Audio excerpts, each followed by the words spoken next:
You're dead before the cold even touches you, not from the cold itself, but from what comes before it.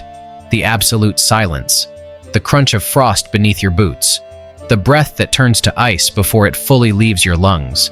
Do you think surviving at minus 68 degrees Celsius is about keeping warm? It's not. It begins the moment you open your eyes and realize the water in the bucket has turned to stone, that the air cuts sharper than any knife, and that a simple blink can freeze your eyelashes solid. Morning in Yakutia doesn't dawn, it drags itself forward. The sun is little more than a pale shadow that never quite rises. Your breath, thick and white, is the only living thing you see for hours.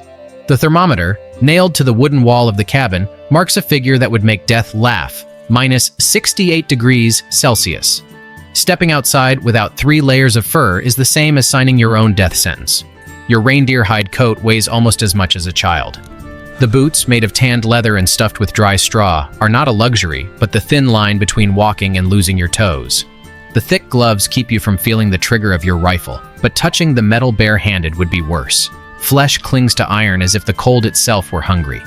Breakfast is frozen soup you must thaw over a fire that struggles to stay alive against the wind.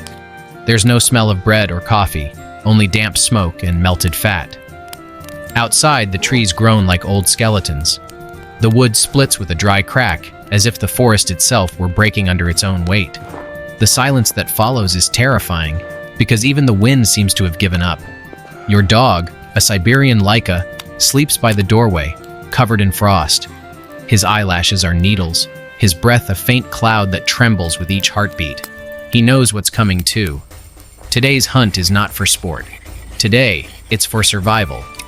The rumor came days ago. A colossal bear, taller than any man, heavier than a cart full of firewood, had been seen near the Lena River.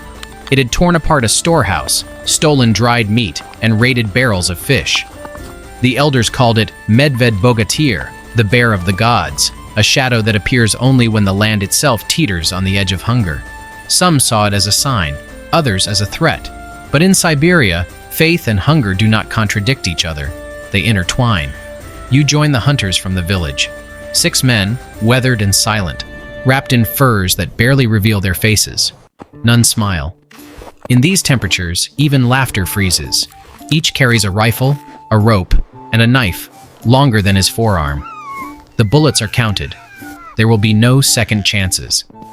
The journey begins at dawn, though the sky never changes.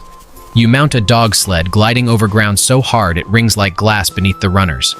The air slices exposed skin, eyelashes freeze, and eyelids grow heavy as stone. Breathing becomes an act of pain. Each inhale a needle of ice scraping your throat. As you move forward, the men do not speak. Words would freeze before reaching another's ears. Communication is through gestures, through glances. A finger pointing toward the horizon. A nod. A closed fist signaling to stop. In the tundra, language is stripped down to essentials, like everything else. The forest appears as a dark wall, still and full of shadows. The trunks, coated in frost, stand like pillars of a forgotten temple. Inside, the light is blue and dead. The ground is blanketed in snow up to your knees. Each step feels like dragging an invisible burden. The hunters move in single file, leaving deep tracks that the wind will soon erase. You find the bear's signs before you see it. Claw marks on trunks, a trail of broken branches, scattered bones. The smell is unmistakable, a mix of old blood, damp earth, and fear. The men stop. The eldest, his beard crusted with frost, touches the ground and nods. It's close. No one says it, but everyone knows. One poorly aimed shot could mean the end. In these lands, hunter and prey are the same. If you miss, there will be no help. No one will come for you. The cold and the darkness will swallow your tracks within minutes.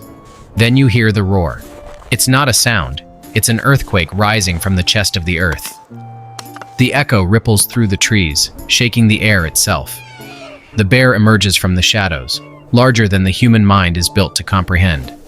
Its fur is black as the polar night. Its breath sends up pillars of vapor, and its eyes gleam with a primitive, ancient intelligence, as if it remembers a time when man still crawled upon the snow. Each hunter raises his weapon. Hearts pound so loudly they threaten to shatter the silence. The wind blows one last time, scattering snowflakes that swirl like ashes. There is no room for error. The giant stands before you, and the cold, which until now had been your enemy, becomes your witness. The first shot cracks the air. The echo hammers the trees like a drum. The bear rears onto its hind legs, its shadow swallowing the clearing. And then, the fight begins. The first shot shakes the air like thunder. The bullet buries itself in the bear's shoulder, but it doesn't stop him. It only enrages him. The roar he unleashes is an ancient lament, a blend of pain and fury that chills the bone. The hunters do not run. In Siberia, fleeing only delays death. The giant charges. The ground trembles under his weight. Snow flies in every direction like foam from a frozen sea. Two men fire almost at the same time, the sharp crack of their rifles blending with the howl of the wind. A cloud of gun smoke dissolves into the icy air, but the bear keeps coming. The youngest hunter stumbles on a frost-covered root and falls. His rifle sinks into the snow. The beast reaches him in 2 strides. The man's eyes widen as the creature rises over him. Then the old hunter, the one with the frost beard, steps forward. He doesn't shout. He doesn't hesitate. He fires point blank. The shot tears through the bear's chest, a dull explosion followed by a roar that splits the forest in 2. The animal staggers, swipes at the air with its claws, and collapses sideways, raising a white cloud that engulfs them all. Silence returns, but it's not the same. It's a different silence, heavy, filled with ragged breaths and hearts beating too fast. No one celebrates. In Siberia, victory brings no joy, only relief. The young hunter rises, his face covered in snow and fear. He stares at the fallen giant. He has never seen anything so immense. The body looks like a mountain. The bear's head is nearly the size of a barrel. Its claws, curved and dark, could split a tree in 2. Warm blood contrasts with the snow, forming red threads that freeze before touching the ground. No one speaks for several minutes. The men approach slowly, as if it were a spirit that hasn't yet left its body. The old man touches the animal's forehead and murmurs something softly. A prayer. A thank you. In these lands, killing is no feat. It is a pact with life and death. The work begins. Hands clumsy from the cold must move with precision. The knife cuts through the thick hide. White, dense fat gathers beneath the blade. Steam rises from the still warm body in thin columns, like the soul escaping. The air fills with the metallic scent of blood, the crackle of tendons, the rasp of skin. No one complains. They all know what this means. 50 families will eat for weeks. Every piece of meat will be salted and hung in the freezing air. The fat will be melted into oil. The bones will be turned into tools, the claws into talismans, and the hide, thick as history itself, will cover the cabin floors. Nothing is wasted. Nothing is forgotten. The sun, or what's left of it, begins to fade on the horizon. The cold returns with night, sharper, deeper. The men load the sleds with meat wrapped in cloth. The dogs pant, tongues coated in frost. Faces are red, eyelashes stiff, fingers numb. But there is a light in their eyes that wasn't there at dawn. The return is slow. The wind blows from the north, lifting swirls of snow that erase their tracks. The tundra seems infinite, a white ocean without direction or time. The men move guided by instinct, by the memory of the path, and by the distant smoke marking home. When the village sees them emerge through the blizzard, children run to meet them. The elders bow, the women come out with torches, the dogs bark. The hunters lower the sleds. The news spreads without words. They did it. That night, the bonfires burn higher than ever. Pots boil, filled with meat. The scent fills the cabins, hands warm. Laughter returns. The drums beat slowly, marking the rhythm of gratitude. There is no feast in Siberia without respect. Before eating, the elders rise and speak the words the wind repeats among the trees. We eat from its strength. We live by its death.